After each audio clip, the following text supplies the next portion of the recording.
Bonjour, ceci est une reprise de la conférence donnée à l'Association des sourciers et radiesthésistes du Québec le 15 février 2025. Mon nom est Pierre Thibault. Le thème de la conférence était l'énergie et l'immortalité. Je veux en entrer en matière dire que les choses que je vais proposer ici, que je vais vous présenter, ne sont pas seulement issus d'études théoriques, de choses que j'ai lues ou d'enseignements même que j'ai reçus. Je dirais que la source de ce que je vais vous présenter provient de mon expérience quand j'étais jeune, quand j'étais enfant. J'étais à l'école primaire, mais j'avais 10-12 ans. C'est des choses que je savais, des choses que je parlais, dont je parlais. Et puis, évidemment, à cette époque-là, il n'y avait pas même pas de télévision en couleur, il n'y avait pas d'Internet, il n'y avait aucun moyen pour moi d'avoir appris ça quelque part.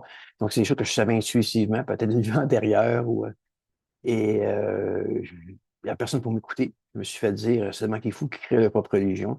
Donc, j'ai arrêté d'en parler. Mais ces choses-là aussi ont été confirmées par mes nombreuses années de pratique spirituelle, de yoga, de méditation, de qigong, de méditation chimique qui m'ont permis de valider les choses que j'ai retrouvées plus tard dans certains textes. Alors, je vais commencer ma présentation. Énergie et immortalité. En passant, disons que l'énergie, je vais l'expliquer plus loin, c'est la conscience. Conscience, énergie. Quand la conscience se déplace, on pense à quelque chose, ça crée une énergie, ça crée un champ d'énergie. Alors, commençons la présentation. Je vais ici parler beaucoup de la Bhagavad Gita cette présentation. Bhagavad Gita, c'est un texte indien qui date, je ne sais pas, peut-être 1000 ans avant Jésus-Christ, et puis qui raconte une bataille. Il raconte une bataille entre le bien et le mal.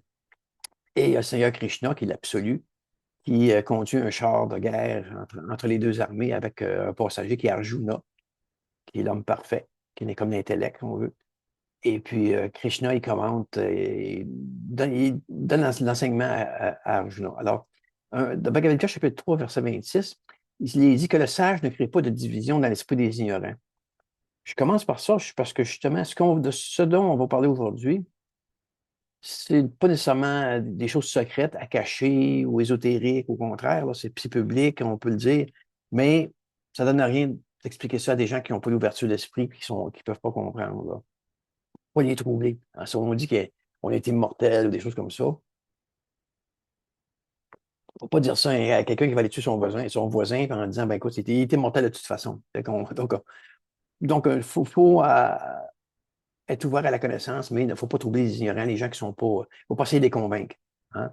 Parce que s'il dit que notre Bhagavad Gita 3, chapitre 3, verset 35, notre propre dharma, le dharma, c'est votre chemin de vie, ce qu'il faut que vous accomplissiez pour vous réaliser. Il parle de votre dharma individuel, le dharma de votre famille, le dharma de la nation, le dharma de l'humanité. C'est ce qui est les actions à poser pour évoluer dans le bon sens, évoluer vers la réalisation spirituelle. Donc, notre propre dharma, même si c'est de moindre mérite, est préférable au dharma d'un autre. Meilleure est la mort dans notre propre dharma, dans son propre dharma. Le dharma d'un autre apporte le danger. Parce que le dharma, c'est votre chemin de vie qui est en accord avec votre degré d'évolution, avec votre hérédité, vos vies antérieures, si vous croyez à ça, ou même si vous ne croyez pas. Donc, votre cheminement, où vous êtes rendu dans votre cheminement. Vous êtes peut-être dû pour faire certaines choses, pour évoluer, devez faire certaines choses pour évoluer, mais votre voisin peut-être pas. Donc, il ne faut pas essayer d'appliquer son chemin de vie, son dharma, ses croyances à quelqu'un d'autre. Si vous écoutez cette vidéo, ben, vous avez l'esprit ouvert, peut-être que votre dharma est lié à celui-là ou au mien, et puis vous allez être intéressé à comprendre ça. Donc, c'est important de ne pas adopter le dharma de quelqu'un. Si ça ne vous parle pas, ça ne vous dit rien. Moi, je ne veux pas vous convaincre de rien, juste vous partager des choses que j'ai découvertes, que je crois. Mais si ça ne vous convient pas, passez votre tour, il n'y a pas de souci avec ça. Ce n'est pas votre dharma. Autre chose que Maharishi Mahesh Yogi, qui est le fondateur de la méditation transcendantale, il dit, il faut dire la vérité. Cependant, il faut la dire lorsque l'environnement est favorable à l'écouter et que cette vérité soit douce. En fait, quand il disait sweet truth. Donc, il faut toujours dire la vérité, mais pas toujours en toutes circonstances, dans tout environnement. Il faut qu'elle soit à temps, juste quand les gens sont prêts à écouter puis que l'environnement est favorable. Hein? Donc, c'est une chose qu'il faut respecter, là. C'est des grandes pensées qui me guident dans ma présentation ou dans des choses que je partage. Là, je vous les partage parce que vous devez être dû pour l'écouter si vous êtes là. Haute vérité absolue, puis on va l'expliquer plus loin. Il ne faut pas s'opposer. S'opposer est un obstacle à l'immortalité. Notre thème, c'est l'énergie et l'immortalité. Ben, s'opposer, c'est un obstacle à l'immortalité dans le sens que l'opposition crée des nœuds, on va dire des nœuds dans notre esprit, dans notre mémoire, et puis c'est comme des crochets qui nous attachent. Et puis ça, justement, quand notre vie va se terminer, tous ces crochets-là, tous ces nœuds-là, ben, ils vont nous entraîner vers le bas. Ils vont nous ramener pour les résoudre. Donc, c'est bien important. Je ne dis pas qu'il ne faut pas faire le bien, qu'il ne faut pas combattre le mal, mais il faut le faire d'une façon équanime, sans s'impliquer profondément émotivement.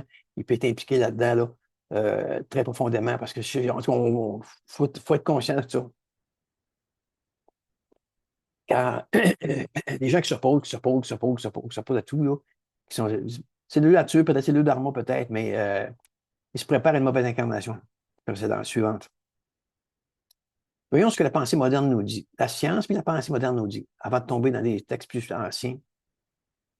Dans le monde matériel, dans la physique, hein, on va du plus grossier au plus petit. Ça, c'est le plus petit, là, vraiment.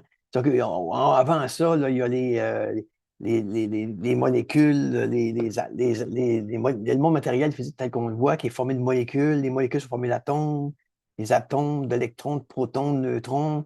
Et puis, ça, eux-mêmes sont formés de particules plus élémentaires d'énergie. Et toutes ces énergies-là sont résumées, en fin de compte, par des forces de la physique classique, là. La force électromagnétique, la force faible, la force forte, l'interaction forte, qui fait tenir ensemble les atomes, la gravité. Puis ces forces-là, la science les a regroupées en électrofaible, l'unification électrofaible, la grande unification et le champ unifié. Donc, il y a une force, il y a une même force qui est à la base des différentes grandes forces de la physique qui eux-mêmes sont à la base de l'univers, des molécules, des atomes, des électrons, des protons.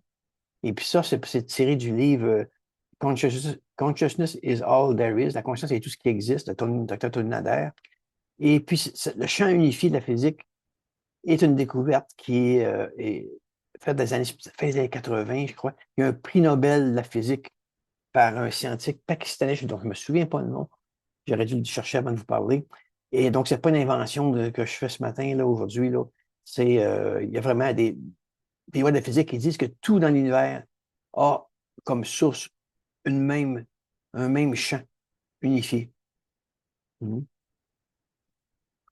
Donc, si on peut voir les arbres, les maisons, la rivière, les personnes, vient des atomes, des molécules, des atomes, des protons, des neutrons, qui, eux, sont formés d'énergie condensée, qui viennent qui sont mises en place, qui sont coordonnées par le champ unifié de la physique, United Field, hein? Le champ des énergies unifiées. OK? Donc, il y a quelque chose dans le monde physique, selon la science physique classique, qui dit qu'il y a quelque chose de permanent, qui sous-entend, qui supporte toutes les manifestations. Maharishi Mahesh Yogi, il dit, dans le cadre du mortel siègent les mortels. Hein?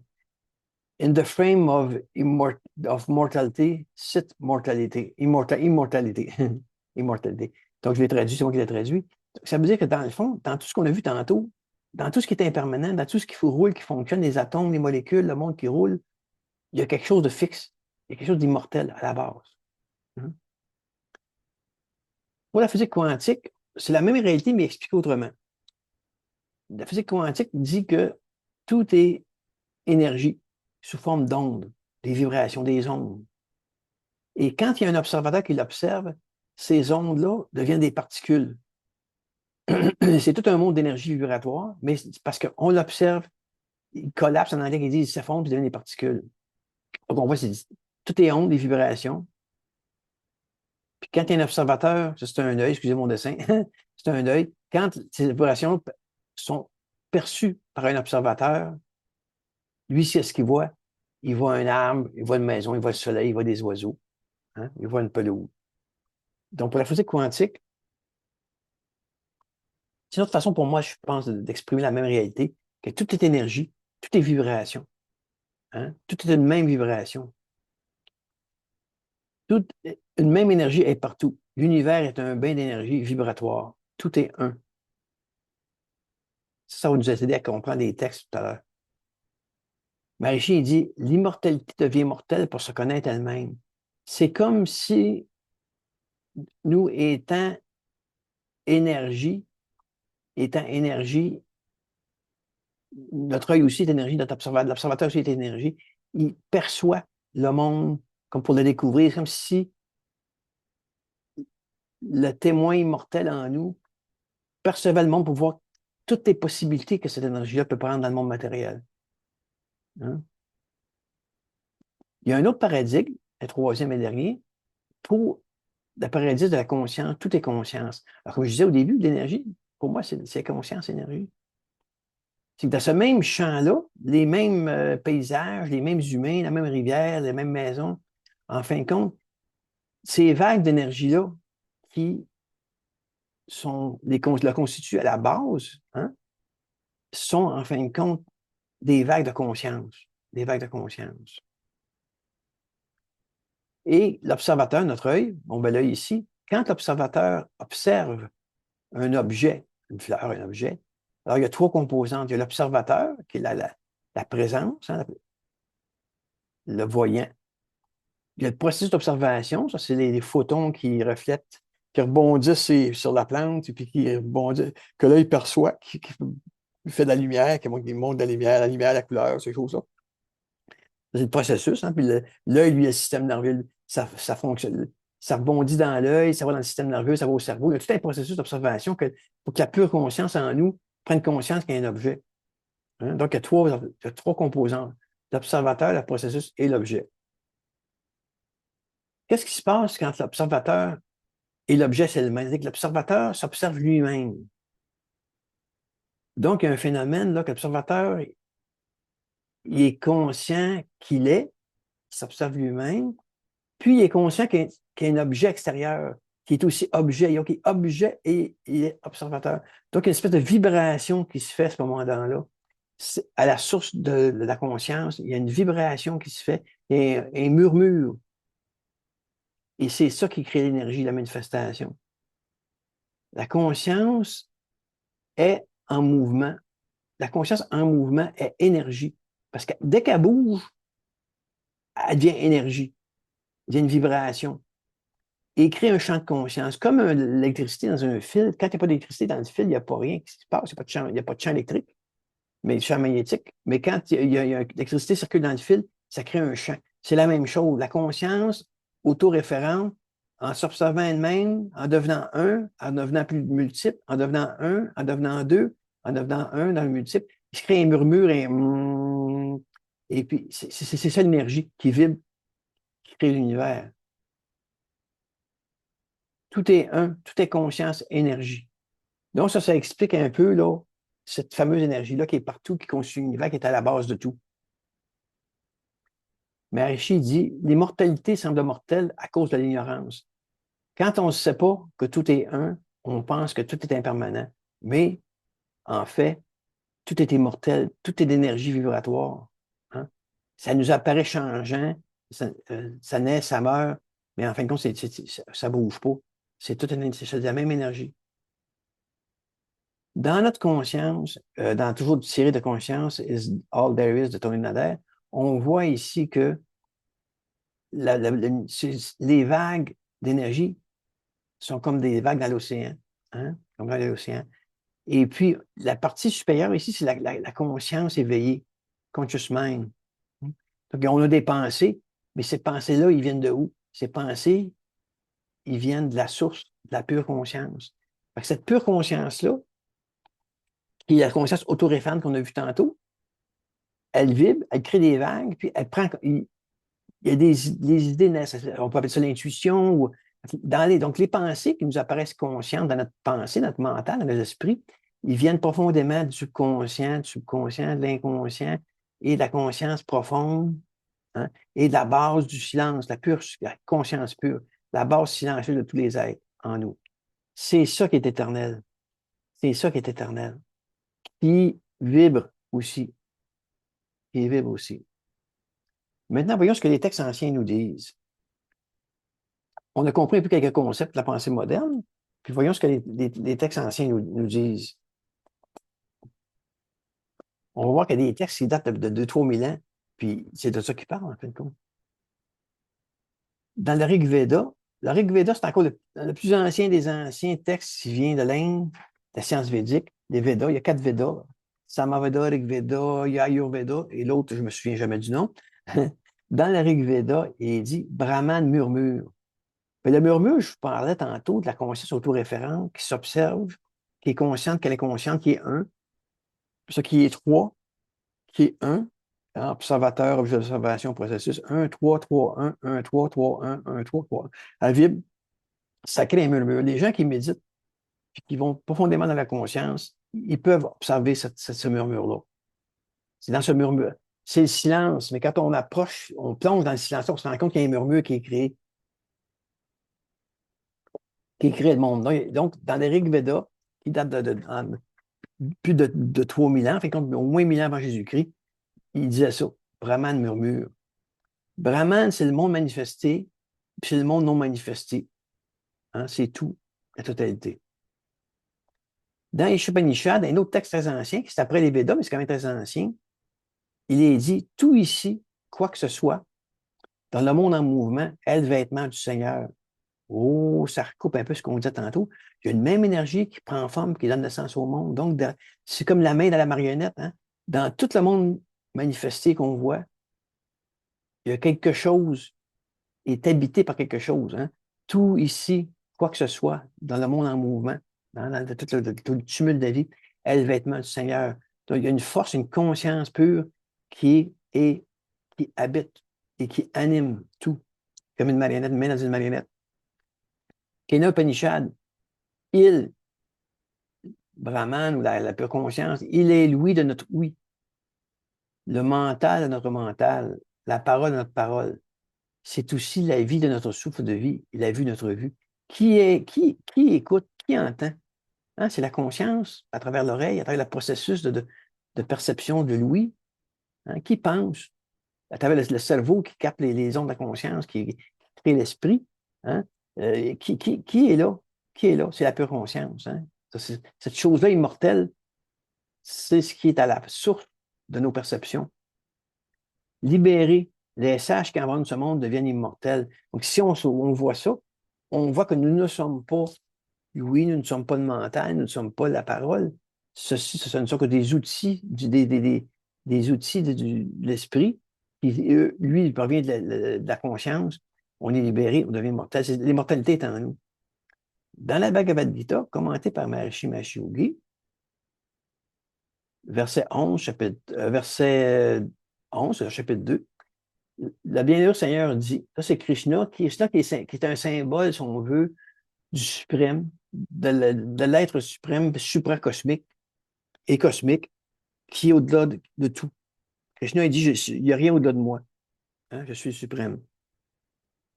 Donc, Krishna, qui est sur le champ de bataille, avec Arjuna, dans la personnalité manifestée de Krishna, il y a une bataille, et puis Arjuna, lui, il est dans son char sur le champ de bataille, entre les deux armées, entre le bien et le mal. Et puis Arjuna, il est malheureux parce qu'en avant, le mal, il y a son beau-frère, il y a son maître d'armes, il y a son cousin qui est du côté du mal. Puis il faut qu'il tue peut-être dans la bataille. Il s'afflige. Alors que Krishna, il dit non, fais-en pas. Tu t'affliges au sujet de ceux dont il n'y a pas lieu de t'affliger. Et cependant, tu parles comme le font les sages. Les hommes sages ne s'affligent ni au sujet des morts, ni au sujet des vivants. Ça ne veut pas dire d'aller tuer votre voisin là, qui ne meurt pas. Pas ça, ça veut dire. Et au niveau spirituel, à un autre niveau de conscience, il n'y a personne qui meurt. Tout le monde est immortel. En disant qu'il dit, il y a un enseignement derrière ça. C'est pour ça que je dis, il ne faut pas troubler les ignorants au début. Jamais il n'y a eu un instant où je n'étais pas. C'est Krishna qui parle. De même pour toi et ses princes. Jamais non plus ne viendra le temps où nous cessons d'être. Donc, ultimement, accomplis ton devoir, tu es un guerrier, combat, fais ce que tu as à faire, agis. C'est un symbole pour dire agis dans la vie, il faut agir dans la vie. Il ne faut pas dire, bon, mais tout est éternel, il n'y a rien, je n'agis pas. Non, non. Agis, travaille, combat, fais tes choses. mais aie conscience que tout ça, c'est le jeu de la conscience. L'essence de l'esprit est impérissable en l'homme. L'essence de l'esprit, la source de l'esprit, est la pure conscience. Malgré le changement continuel du corps à travers le passé, le présent et le futur, elle demeure toujours la même, cette essence. L'essence permanente de l'aspect intérieur de la vie, le soi, est un concept abstrait. Et pour le rendre aussi concret que possible, le Seigneur en parle en fonction de lui-même, d'Arjuna et de tous ceux qui sont présents dans ces lieux. Parce que l'histoire dans la Bhagavad Gita, c'est ça, ça raconte une bataille, puis ils sont dans le milieu de la bataille. Là. Mais c'est un symbole, si on veut, c'est pour un exemple pour expliquer la réalité derrière que l'essence de l'esprit est impérissable. Le Seigneur dit que nous continuons tous à être, même après la mort de ces corps, car le soi est éternel, la vie continue d'être, elle est éternelle. L'illustration qui suit éclaire cette sagesse du Sankhya. Sankhya, c'est comme la sagesse théorique, alors que le yoga, c'est la sagesse pratique. Le yoga, c'est la méditation, c'est la yoga, c'est les respirants, le pranayama, c'est des choses pratiques qu'on fait comme dans notre dharma pour atteindre l'absolu. Mais donc, le Sankhya, c'est la théorie qui explique ça, qui explique que tout est éternel, ces choses-là. Verset 13, tout comme l'habitant de ce corps traverse l'enfance, la jeunesse et la vieillesse, de même il passera dans un autre corps. Cela ne trouve pas le sage. Donc tu dis, OK, après cette vie-là, il y a une autre vie, l'esprit va transmigrer. Ça date de 3000 ans. C'est des choses que je savais, moi j'avais 10 ans, je savais ça. Mais le monde ne comprenait pas ce que je disais. Sache en vérité que cela, le grand C, cela, par quoi tout est imprégné. Hein, on disait au début la pure conscience que j'expliquais dans les paradis, la physique et puis la conscience. Hein. Sache en vérité cela par quoi tout est imprégné, est indestructible. Nul ne peut œuvrer à la destruction de cet être immuable. Donc, il y a quelque chose en nous qui est immortel, qui est indestructible. Le Seigneur présente à Arjuna l'indestructibilité de la réalité intérieure, l'être du monde objectif phénoménal qui imprègne toute chose. Un petit commentaire. À ce stade, ça c'est intéressant, il convient de préciser que l'être omniprésent dont il parle, là, et l'âme en l'homme ne sont pas deux entités différentes. On peut parler de ça l'âme aussi. Hein. Dans le Samkhya, dans le yoga, il parle de Jiva, pas Shiva, Jiva, J-I-V-A, Jiva. Le Jiva et l'Atma. Le Jiva, c'est l'âme individuelle, mais comme coupé de sa source, coupé de la pure conscience. Puis quand il devient en contact avec la pure conscience, il s'ouvre, on l'appelle Atma, qui est l'âme. Okay? C'est la même âme, mais c'est comme l'ego intérieur, hein, qui devient l'ego universel. Ils paraissent différents en raison des différents systèmes nerveux individuels. Hein. Parce que nous, on perçoit la conscience à travers notre système nerveux. On est tous différents. On a des karmas différents, on a des incarnations différentes, on a des hérédités différentes, une physiologie différente. Donc, en apparence, c'est différent. Tout comme le soleil, tout comme le même soleil semble différent lorsqu'il se reflète sur différents supports tels que l'eau et l'huile. Ainsi de même, le même être omniprésent, en rayonnant à travers les différents systèmes nerveux, se manifeste différemment et compose l'âme, qui est l'aspect subjectif de la personnalité humaine.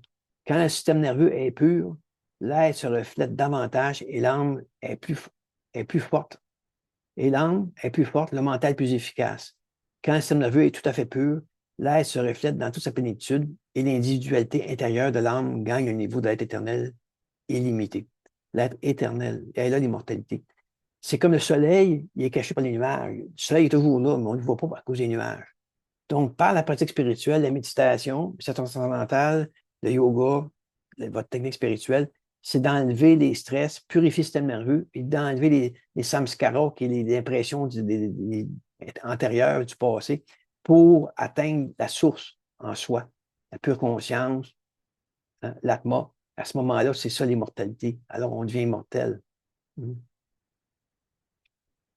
Verset 18. On sait que ces corps ont une fin, le corps physique.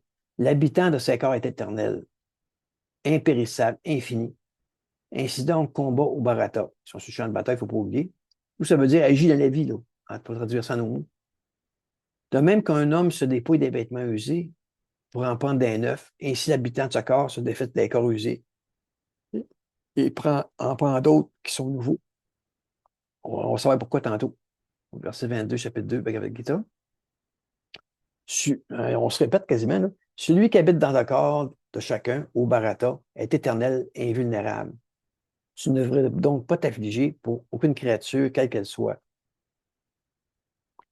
Ça ne veut pas dire d'avoir de la compassion, de ne pas être triste quand quelqu'un meurt. Ça veut juste dire qu'au moins, on a une consolation, on sait intérieurement, à un certain niveau, que une partie immortelle dans tous les êtres qui va continuer son chemin, continuer son dharma. C'est la conclusion de ce qui a été dit par le Seigneur depuis le verset, le 11e verset. Toutes les créatures sont sur la voie de la perfection. Tout le monde, même les méchants, même Trump. Je ne voulais pas en parler, mais à travers la naissance et la mort des corps, tout- toutes les créatures progressent vers la plénitude. Nul devrait s'affliger de la mort d'autrui. Ayant compris la nature permanente de l'habitant du corps et le caractère éphémère du corps, Arjuna devrait répondre à l'appel du devoir, car cela seul aidera sa propre évolution et celle d'autrui. Donc, il faut agir pour évoluer, pour aller vers l'unité, pour revenir vers la pure conscience. Il faut agir. Il faut agir. Hein? Il ne faut pas dire, ah, c'est foutu, je n'agis pas. Non, non, tu n'agis pas, tu vas rester là, tu vas stagner, tu vas recommencer tout le temps. Hein? Donc, toutes les créatures sont sur la voie de la perfection. Moi, je dis toujours, même les démons sont sur la voie de la perfection, mais ils vont être plus longs. Ça va être plus long pour eux autres, puis ils vont souffrir plus longtemps. Vous, si vous avez la sagesse d'aller vers la vérité, vers le soi absolu, vers la pure conscience, ben, peut-être que vos incarnations suivantes vont être moins difficiles, et puis vous allez aller vers la lumière. Si les autres, ben, ils vont finir par aboutir, mais ça va être long. Ils vont souffrir. Mais en pratique, ça c'est beau la théorie, la moi est éternelle, mais c'est quoi en pratique? Chapitre 8, on sort de chapitre, verset 5. Et celui qui, au dernier moment, abandonnant son corps, s'en va en ne pensant qu'à moi, qu'un grand M, moi seul, accède à mon statut d'être. Il n'y a aucun doute à ce sujet. Et celui qui, au dernier moment, abandonnant son corps, s'en va en ne pensant qu'à moi, accède à mon statut d'être. Il n'y a aucun doute à ce sujet. À quoi? À moi, qui est branché à la pure conscience, en fin de compte. Hein? Ce que le Seigneur veut dire, c'est que même si au cours de la vie, on n'est pas capable de s'établir correctement dans la conscience divine, alors au moment de la mort, en se souvenant de lui, qui est l'expression de la vie transcendante, dans la libération éternelle, on atteint son état. Donc, c'est important, on commence à introduire quelque chose de très pratique, là. La dernière pensée, quand on quitte le corps, est très importante. Parce que c'est là que vous allez aller. Hein? Donc, si vous êtes capable de penser, d'avoir pensé, pas au niveau intellectuel, mais d'être dans la conscience, dans la pure conscience, être connecté, vous allez aller là. De même, quel que soit l'objet, il précise, de même, quel que soit l'objet auquel on pense à la fin, en abandonnant le corps, c'est à ce même objet qu'il parvient au fils de Kunti, ayant avant toujours été absorbé par cela. Hein? De même, quel que soit l'objet auquel on pense à la fin, en abandonnant le corps, c'est à ce même objet qu'il parvient au fils de Kunti, ayant avant toujours été absorbé par cela. Donc, c'est ce qui vous anime dans la vie. Moi, je le savais, ça. J'avais 10 ans, je le savais. C'est la dernière chose à laquelle on pense, où on va aller, là. Je savais ça. Puis je savais ça, puis je savais que tout était de la même source. Je le voyais. Je ne savais pas intellectuel, je le voyais. Je le voyais.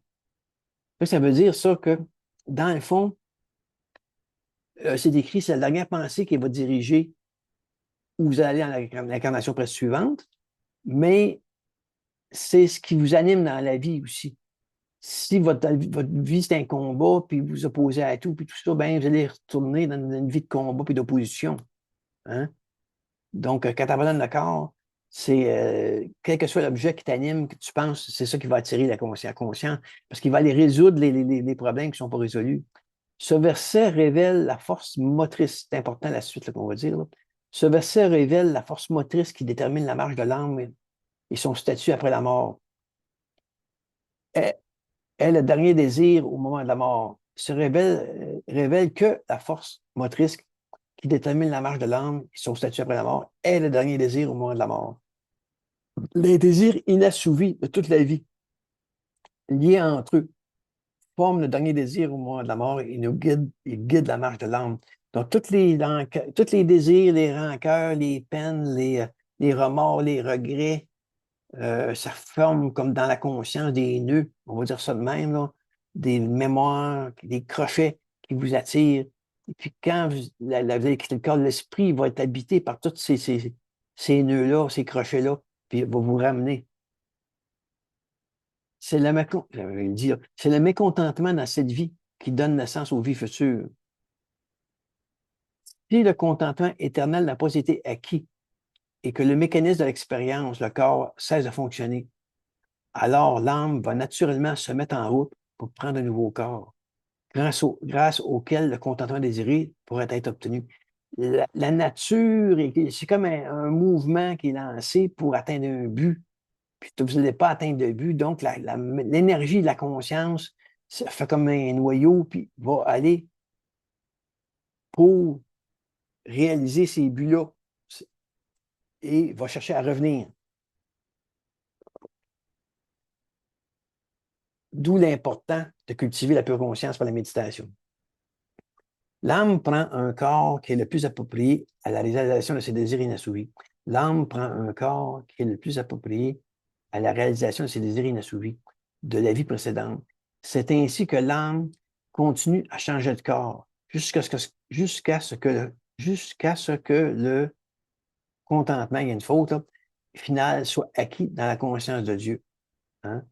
Donc, la pure conscience cherche à retourner vers la pure conscience. Elle se manifeste, elle agit, elle expérimente le monde.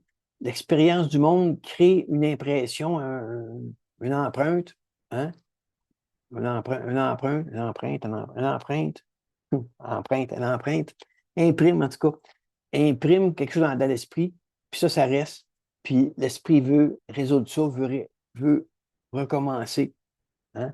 Veut refaire, veut résoudre, veut acquérir. Et puis ça, il y a une seule solution. Puis ça, c'est la roue. Dans le bouddhisme, ça s'appelle ça le samsara. Frère ici, la roue de la naissance et de la mort. Hein? Dans le bouddhisme, faut couper le désir, mais c'est impossible de couper le désir. Ce qu'il faut faire, c'est qu'il faut plonger dans la peu conscience pour que la lumière, la béatitude de la peu conscience l'emporte sur les désirs éphémères. Ainsi, le cycle de la naissance et de la mort est causé par l'incapacité d'un homme de s'élever à l'état de plénitude pendant sa vie sur Terre. Donc, si vous avez réalisé la pure conscience, puis vous avez, par la pratique, avec la patience, puis de l'amour, puis du temps, de la constance, vous avez stabilisé cette pure conscience-là dans votre esprit. Au moment quand vous allez passer l'arme à gauche, vous allez aller, c'est ça qui va vous attirer. OK? Il n'y a pas d'autre solution. Le restant, on n'est pas pourquoi le monde va mal, mais je dis que les gens qui meurent dans la guerre, qui meurent dans la souffrance, puis dans la haine, puis dans la rancune, c'est pour ça que le monde va mal. Ça va aller de plus en plus mal pour eux autres. La conscience est absorbée par chaque pensée qui se présente. Hein? Donc, la pensée qui revient le plus souvent reste dominante dans la conscience. Il revient donc naturellement au moment de la mort. Hein, pour faire suite à ça, là, commentaire de Maharishi Mahesh Yogi, tout ce que je dis là. Donc,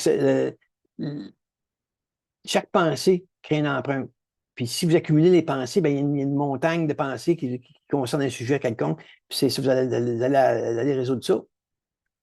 L'enseignement silencieux de verset nous invite à être prudents dans ce que nous pensons, autant que possible, là, à cultiver les pas, en tout cas. Les pensées semblent aller et venir involontairement. Mais la signification derrière les flashs involontaires de la pensée est profonde. Même si une pensée ne semble pas avoir de signification, nous ne devons pas oublier qu'elle traverse notre esprit en formant le maillon d'une longue chaîne qui relie notre vie passée et future. Donc, autant que possible, si vous êtes conscient de la pensée, même si elle est involontaire, ne la nourrissez pas, ne vous vautrez pas là-dedans, parce que ça va vous attirer. En ce qui concerne les pensées que nous entretenons volontairement, nous devons être attentifs à n'entretenir que des pensées qui élèvent notre conscience et qui aideront le processus d'évolution. La situation avec les pensées est telle qu'elles nous viennent en fonction de notre niveau de conscience. Donc, il faut faire attention. Les pensées volontaires, encore pire, peut-être pas pire, mais au moins on a une prise dessus, là, de ne pas cultiver la rancune, pas s'opposer à tout, pas à rien pour rien. Pas, je ne dis pas de ne pas promouvoir la justice puis pas faire notre travail, mais ça ne donne rien de cultiver ça, là. Cultiver la négativité. Cultiver la négativité, prochaine vie, vous allez vous amuser. Pour être en sécurité. Mais ça, il y a tellement de pensées volontaires, involontaires, toutes sortes de choses. Des mémoires qui remontent, des regrets. Donc, pour être en sécurité, nous devons élever notre esprit au niveau de la conscience divine. Nous devons pratiquer régulièrement la méditation transcendantale et alors seulement nous aurons naturellement des pensées qui élevées dans la conscience divine et seront capables d'accomplir ce que le Seigneur nous parle dans le verset suivant. Donc, si par la méditation, tranquillement tous les jours, ou tout au transcendant, à la pure conscience, ou on peut l'appeler au champ unifié, whatever, tranquillement, tranquillement, vous commencez tous les jours, la conscience, vous touchez au champ unifié, à la pure conscience tous les jours un petit peu. Ça prend une place dans votre vie. Puis ça vous donne une sécurité au dernier instant. Verset 7, chapitre 8. Par conséquent, garde-moi. Quand il dit garde-moi, c'est la pure conscience. Ce n'est pas l'image de Krishna, là, nécessairement. Là. Par conséquent, garde-moi en tout moment, profondément dans ton esprit. Profondément, c'est à la source de la pensée. Que cette présence-là est là. Ton esprit et ton intellect abandonnés à moi, tu viendras sans aucun doute à moi seulement.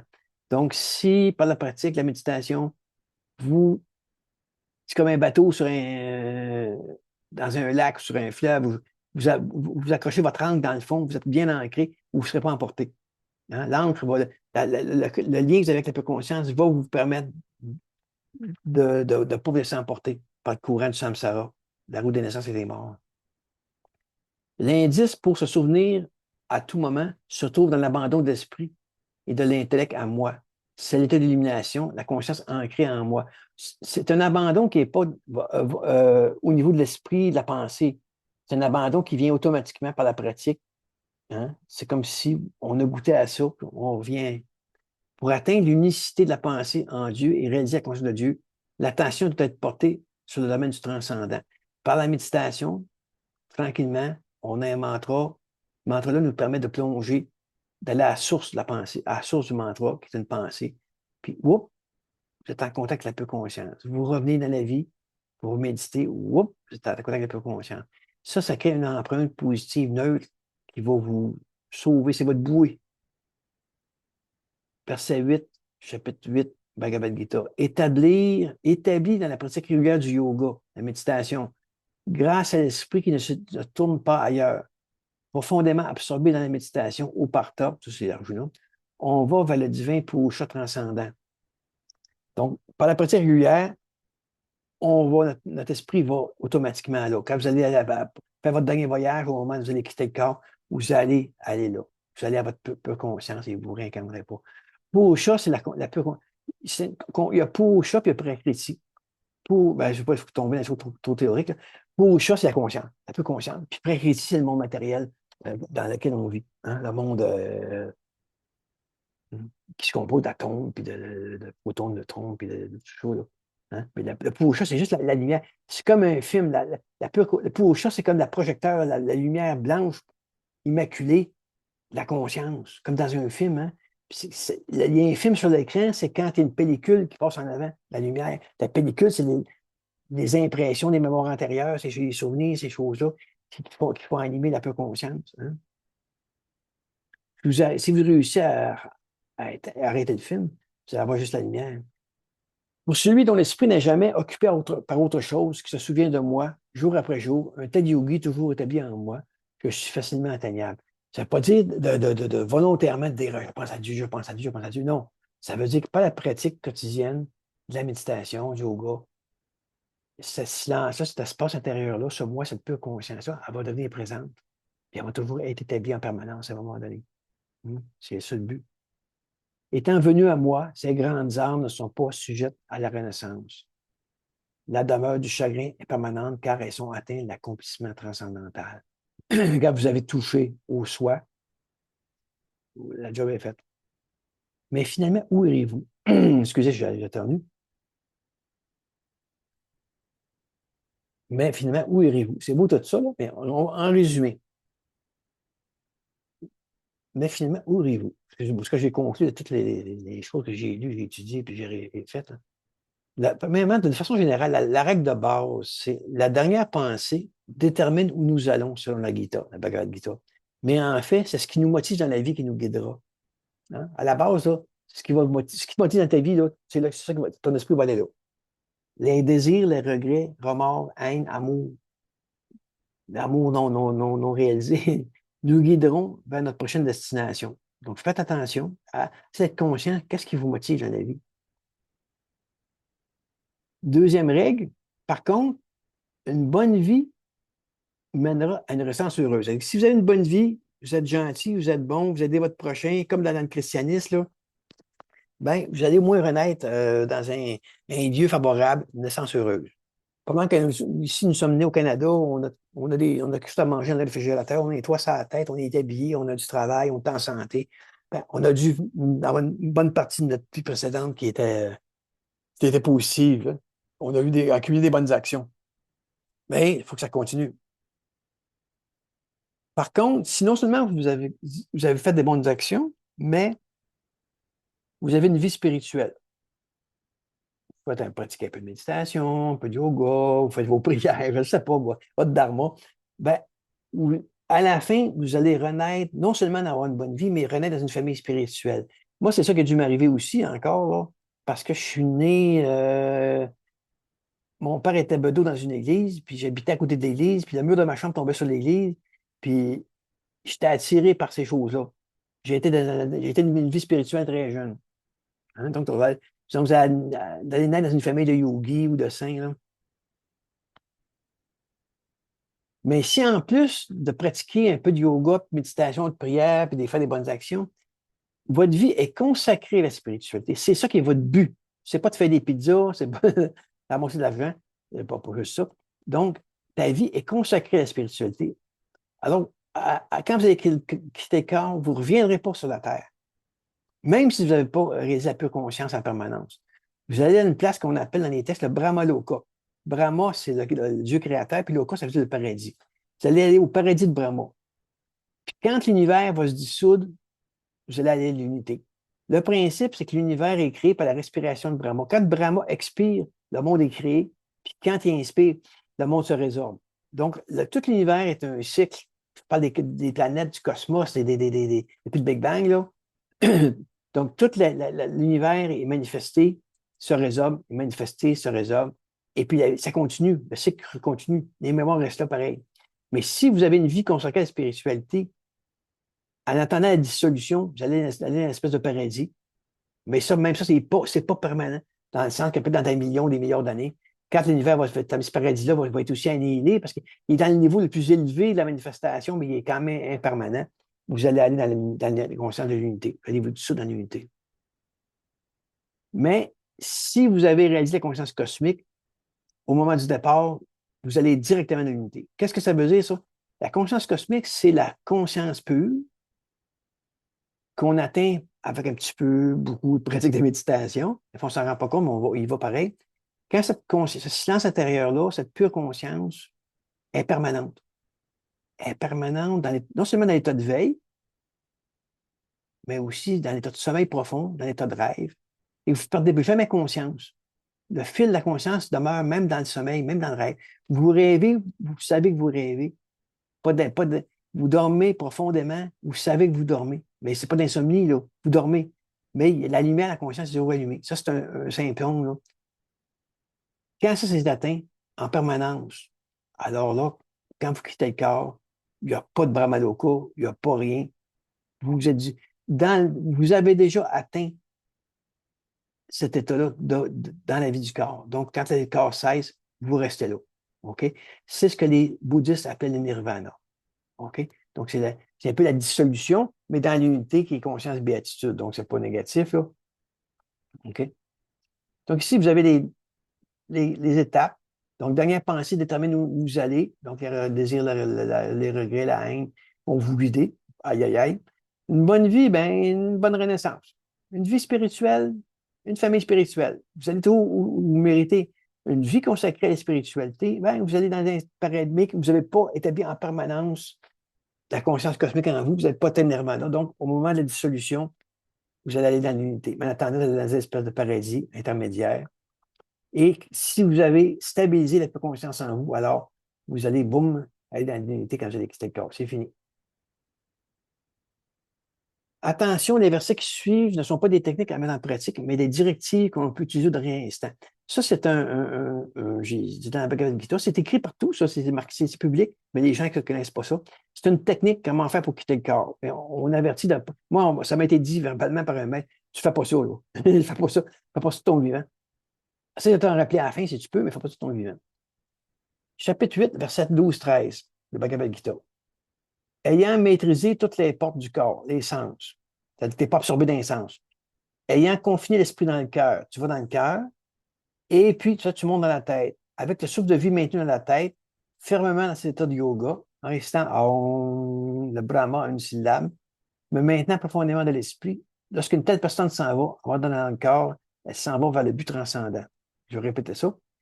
Ayant maîtrisé toutes les portes du corps et ayant confiné l'esprit dans le cœur, avec le souffle de vie maintenu dans la tête, fermement dans cet état de yoga, de transcendance, en restant de Brahman à une syllabe. Mais maintenant, profondément dans l'esprit, lorsqu'une personne s'en va, abandonnant le corps, elle va vers le but transcendant. On ne fait pas ça dans le quotidien, ce n'est pas une pratique à faire tous les jours. Le Seigneur, dans ces deux versets, révèle les étapes nécessaires pour se préparer à quitter le corps afin d'atteindre le but le plus élevé. Ces étapes sont mettre toutes les portes du corps sous contrôle, tu ne te laisses pas absorber par les sens, tu diriges ta conscience dans le cœur, tu retiens ton souffle de vie dans la tête, tu récites Om, puis là, tu laisses la pure conscience t'habiter, puis tu quittes le corps, tu entends le transcendant. Essayez de vous en rappeler. Voyons maintenant un autre. Finalement, on va terminer avec ça. Le Bardo Todol, qui est le livre des morts tibétains, je dirais que c'est votre parachute, ça. C'est votre parachute. Puis qui peut même aider des proches que vous avez qui partent, qui quittent le corps. Les démons tibétains, c'est un texte que les lamas tibétains, les moines, lisent aux gens qui sont mourants, et puis ils lisent ça aux gens qui quittent le corps, qui meurent, pour les guider dans leur voyage jusqu'à la prochaine vie. OK? C'est 49 jours, en théorie. 49 jours avant de réincarner, de se réincarner. Donc, il y a comme 3 étapes. Là. On ne lira pas tout le Bardo Todol parce que je n'ai pas fini de l'adapter. Une adaptation. Vous ne trouvez pas ça nulle part, c'est une adaptation que j'ai faite. Bardo, ça signifie état intermédiaire. Tout, entendre, dol, libérer. Donc, signifie libération par l'audition pendant les stades intermédiaires entre la vie et la mort. Donc, comme je disais, c'est quelque chose qui est récité hein, aux mourants, quand les gens sont morts. Moi, écoutez, j'avais ce projet-là, j'avais 15 ans, je pense, j'avais l'idée, j'avais vu ça, ce texte-là, puis j'avais l'idée de l'enregistrer pour pouvoir que les gens puissent l'écouter au moment de quitter le corps. Je vais peut-être revenir ça. Mais je n'ai pas fini de le traduire, de l'adapter. Hein. J'ai fait juste l'introduction que je vais vous présenter aujourd'hui. La suite, vous allez l'avoir plus tard. Mais dans tout l'ensemble du texte, là, il y a le premier bardo, hein, le Chikai Bardo. C'est une période où l'esprit quitte le corps. Il y avait ça, la période d'extase sans ego et sans jeu, sans rien. Il n'y a pas d'hallucination, il n'y a pas rien. Pendant 3-4 jours, là, l'esprit quitte le corps puis il flotte. Il ne sait pas ce qui se passe. J'ai l'introduction qu'on va voir plus loin, j'ai traduit là, de ça. Deuxième étape, une période des hallucinations. Le Cho Nien, c'est pas sûr de la prononciation, Nien Bardo. Ça, c'est une période où l'esprit rencontre des dieux courroucés, puis des déités courroucés, fâchés, puis des déités, des dieux paisibles. Mais ça, ces dieux-là, paisibles et puis fâchés, là, c'est vous, c'est vos émotions, c'est votre karma. Donc, on dit dans cette deuxième partie-là, laisse-toi pas berner par ça, là, continue ton chemin, va vers la lumière, va vers la peu conscience, va vers la peu conscience. Parce que vous allez être entraîné, parce que c'est là, ces dieux-là, c'est eux autres qui vont vous entraîner, là. Hein, les désirs, les haines, les contradictions, c'est ça qui va vous entraîner. Mais ça vous apparaît comme étant des hallucinations. Hein? Et la troisième partie, si vous n'avez pas réussi à aller vers la lumière, toujours vers la peu conscience, ben là, c'est à l'intégration, c'est 15e ou 49e jour, c'est tranquillement le retour dans la vie. Alors, le Bardo Todol, il y a 3 parties qui sont lues aux défunts pendant ces périodes-là. Moi, ici, je vais vous présenter l'introduction de la première période, du premier Bardo. Je travaille à tout traduire, là, mais un jour, un jour. Instruction personnelle pour le premier Bardo. C'est le nom de la personne qui est là, qui meurt là. Ô Pierre, t'as vu? Ô Pierre, le temps est venu pour toi de rechercher de nouveaux niveaux de réalité. Ton ego et le jeu de pierre est sur le point de cesser. Tu es sur le point d'être mis en face de la pure conscience. Tu es sur le point de faire l'expérience de sa réalité. Dans l'état sans ego, où toutes les choses sont vides et le ciel sans nuage, et l'esprit nu et sans tache est comme un vide transparent. En ce moment, connais-toi toi-même et demeure dans cet état. Hein? La conscience pure, reste en conscience pure. Ô Pierre, ce qu'on appelle la mort de l'ego vient à toi. Souviens-toi, c'est maintenant l'heure de la mort et de la renaissance. Profite de cette mort temporaire pour obtenir l'état parfait, l'illumination. Concentre-toi sur l'unité de tous les êtres vivants. Accroche-toi à la conscience pure. Utilise-la pour atteindre la compréhension et l'amour.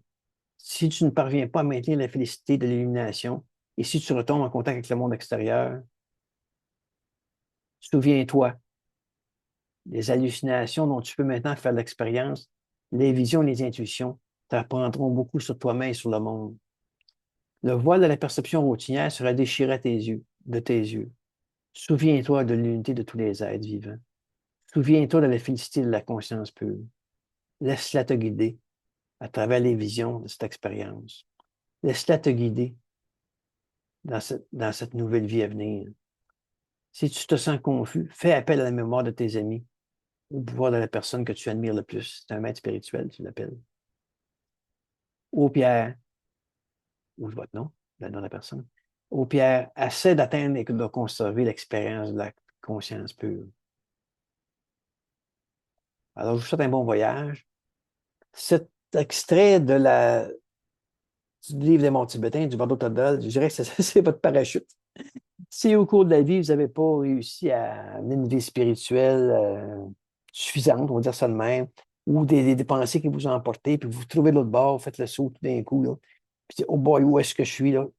Ben, la lecture de ce texte-là, ou la mémoire de ce texte-là, vous devez le lire et le relire, le relire, le relire, vous en rappelez. Ah oui, c'est vrai, il faut que j'aille dans un peu conscience. Moi, j'ai traduit conscience pure, en fin de compte, c'est dans le texte. La version anglaise disait clear light, la lumière claire. Mais quand on est dans un peu conscience, dans mes termes à moi, c'est ça,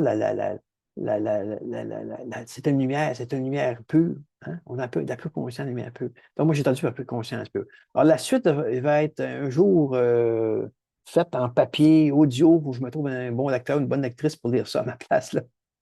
Alors, je vous souhaite bon voyage et puis j'espère que ça vous est utile. Mais d'après moi, cette connaissance-là, c'est peut-être ce qui est le plus important, surtout quand on vieillit. Allez, au plaisir de vous voir. Puis, s'il y a des questions quand vous me rencontrez, n'hésitez pas à me contacter. Et puis, j'aurais dû mettre mon courriel. Thibault, THIBAULT.pierre108@gmail.com. THIBAULT.pierre, P-I-R-R-E, 108 commercial gmail.com, THIBAULT.pierre 108 commercial gmail.com. C'est mon courriel. Et éventuellement, je vais terminer toute la transcription, l'interprétation du Bardo Todol. Et puis, il va être sûrement, j'essaie de le publier par papier ou du moins sur Internet avec un audio. Alors, bonne fin de journée. Allez, bon voyage. Attention à vous autres. Ayez des bonnes pensées.